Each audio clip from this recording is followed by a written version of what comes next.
Afternoon, everyone. I want to come back to the issue that is very, very disturbing, the issue of road traffic accidents in Zimbabwe. What could be the permanent or a permanent solution to the crisis of road accidents, which are a disaster or catastrophic? To begin with, number one, it's us, the people, the human beings, our mindsets, our behaviors when we are on the roads. Selfishness, the spirit of revenging a wrongdoing or a mistake that would have been made by a certain driver, not wanting to give way. I think I can just sum it up as ignorance. The ministry should vet the type of people they should give driver's licenses. They should take history of someone. Do you drink beer?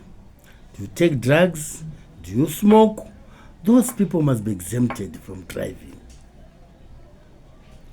There has to be punitive measures that should be put in place, statutory instruments, SIs, which must take someone to jail for a long time if someone plays around or flouts rules and regulations on the roads.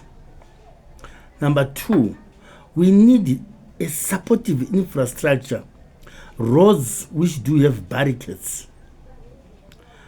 One-way traffic with the barricades.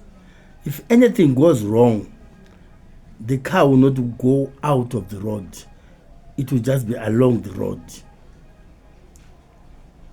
It will not go out to bump or crash into a tree or fly over a bridge or anything of that sort. The roads must be barricaded.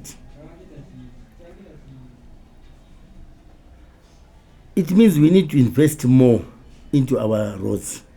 If we can't do that, we need the railway lines, which are heavily monitored and protected from any other foreign bodies that may derail trains. For instance, Harare-Chitungwiza, it actually needs a railway line to transport the majority of people. We are having a lot of accidents because we are privatizing transport system. Transport system is very dangerous. It should never be privatized, but the government should take the honors to transport its people safely at their own pace. You see now what happens. The drivers do have targets, personal targets. The owner of the company has got his own target. You hear about the story. Before the man died last night, he talked to his wife.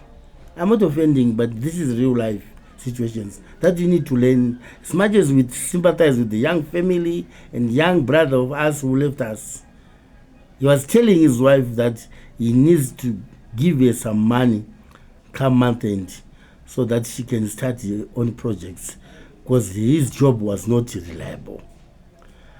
That might have been a contributing factor in the mind of our young brother who lost his life in the accident. He wanted to meet his target. That's why he was so emotional, to an extent of stopping a vehicle so that this guy can pay money which is not soiled, or can pay $1 instead of 50 cents. I'm just saying this so that people would understand that most of the challenges that we have or the disasters that we have are from within certain individuals, especially the key players such as drivers and conductors. The moment you drive a car with an emotion, the car will hook up, the emotion becomes dangerous. If you are drunk, the car gets drunk, just like you. So privatizing is done at our own peril. The ZUPCOs, the railway lines or trains will alleviate these impacts on road traffic accidents where we lose a lot of people. The roads themselves, like I've said, the railway line must be also protected 24/7 to safeguard people. These could be solutions to the challenges that that are bedeviling Zimbabwe. It's becoming a challenge to drive on our roads because you don't know the next driver what he is thinking. Head-on, overtaking where on blind spots, very dangerous things. A car is far more dangerous than a gun, because a gun can shoot maybe one person, two people, but a car can pass, truck can kill 20, 30 people at one time. Please, if someone flouts road regulations, jail them for a long term, so that you set precedents and an example to the would-be perpetrators, so that they would respect humanity, they would respect lives. Don't give these young boys public transport authority. Never let them behind the steerings. They are into drugs, they are getting drunk, they think they've got the whole world in their hands, they are not respectful. Even if a mature man gets on the bus or comes and tells them this is dangerous, they'll say at your home, not in here. Because they've got a little power vested in them. When they get to the police, they may buy their way out. Why should they do that? The police officer needs something else. Maybe his family needs money. You go for it.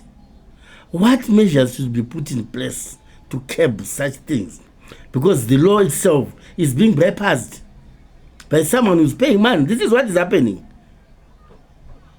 Not being afraid of being said, why are you talking about this? This is the reason why people are dying. The gatekeepers also need the gatekeepers. And these vagabond guys who just do whatever they want, overtake willy-nilly, whenever they feel like. This is what is causing problems with us. Our own behavior and mindset. Who are we giving a gun? Thank you.